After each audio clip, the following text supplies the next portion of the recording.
Pinatawa ng National Police Commission ng 70 araw na suspensyon ng dating hepe ng PNP Criminal Investigation and Detection Group na si Police Brigadier General Romeo Macapaz.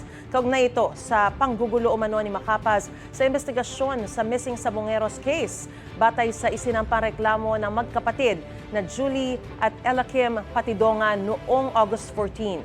Sinabi noon ni Ella Kim na kinuha ng CIDG ang cellphone niya at ng isa pa nilang kapatid na si Jose nang arestuhin sila sa Cambodia noong Hulyo.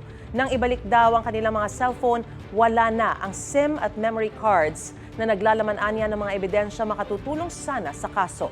Sa isang text message sa GMA Integrated News, sinabi ni Macapaz na normal na proseso lang ang preventive suspension. Sasagutin na lang daw niya sa NAPOLCOM ang naturang issue. Gusto mo bang mauna sa mga balita? Mag-subscribe na sa GMA Integrated News sa YouTube at tumutok sa unang balita.